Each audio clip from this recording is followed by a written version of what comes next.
Magandang gabi mga kalipar at ihahatid namin si Francis Roy. Ito po ang aming pinalipad na saranggola niya, ang kanyang torat-torat. Yung isa po di po namin to pinalipad kanina. At ito po ang may-ari sa Maylawin. At ito po si Francis Roy ang ating kasama. At ako po ang inyong sama paghapon.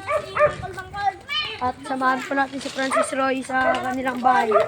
Ito nga pala si Francis Roy at saka yung tinusok ng press.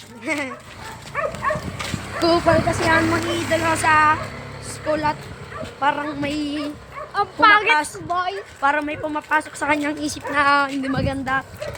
May loko-loko rin yan sa school mga kalipar. Kaya nang tutusok ng press.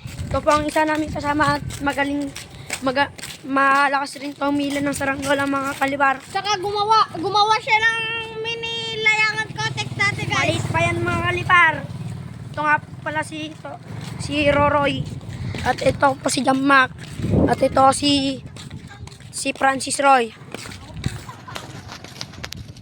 Samahan natin siya mga kalipar. Malapit na tayo mga kalipar sa bahay nila. At pakita namin sa inyo ang mga saranggola mga kalipar. Wala pa si Tata. Hintayin nyo po hanggang makarating kami doon. Tatakbo na po tayo. Ito po ang isa niyang malaki. Papunta po tayo sa bahay nila, Roy. Mga kaidolo. Titignan po natin mga kalipar ang kanyang saranggola na laki. Yun po yung bigay rin ni Francis Roy, yung kanyang dipalayok, mga idolo. Dito po tayo ngayon sa mga Francis Roy. Para sila ang tadalan mo. Dito po papasok sa bahay nila Roy mga kaidolo. Dito na mga kalipar ang kanyang saranggola mga kalipar. Kalaki nga mga kalipar, di pa po yung kanyang buntot. Kalaki mga kalipar. Daw kayo kalapar. Kakaiba mga kalipar. Limaw to mga kalipar. Di pa nagawa mga kalipar. Kalaki mga kalipar. Pulidong gawa mga kalipar. Ito po ay isang agila rin kala ko di palayok. Di palayok po ito nun eh. Nawanan? Ayun na all. To. Ayun papagalan mo na may isa. Tangay na mas dagdag kami na. Makita? Dagdag kami na. Kayo galalaw? Ano nga dyan lamon? Ano nga dyan lamon kami sa? Sumakit ang dyan lang kami sa box. Tara po, titignan po ang isa niyang saranggola mga kalipar. Gabi na po mga kalipar. Nagabihan po kami. Ito po ang kanya isang saranggola mga kalipar. Di pa po yan buo mga kalipar kung nakikita niyo lang. Yan po yan mga kalipar. Di pa po buo mga kalipar. Malaki rin siya mga kalipar. Nawanan.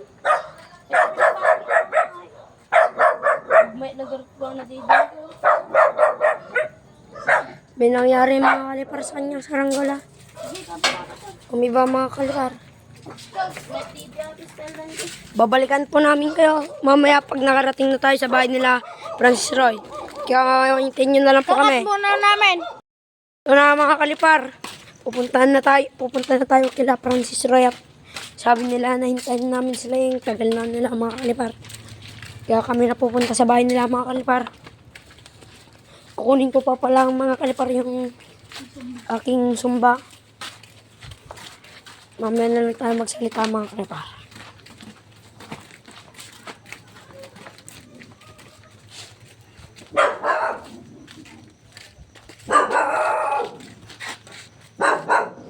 Ayan ba na? Ito ang mga bahay nila mga kalipar. Ito ang papasok sa kanila mga kalipar. Tayin pa nga natin siya mga kalipar.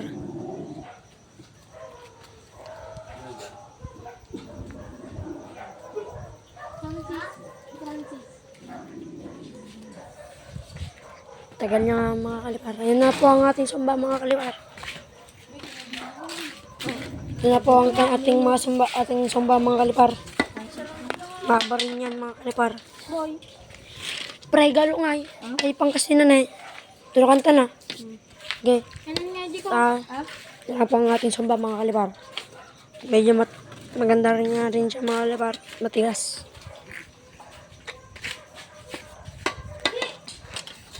Dito po yung malaki niyang tora ay ang kanyang kan.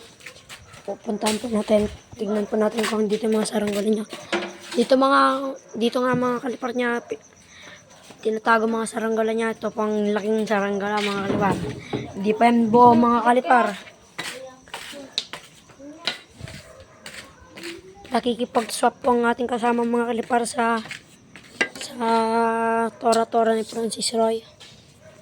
Ito ang ating kukuning sumba mga kalipar at lalagay natin sa ating Batman at mabigat po ang kanyang pet mga kalipar para bumigat rin ang kanyang ulo mga kalipar.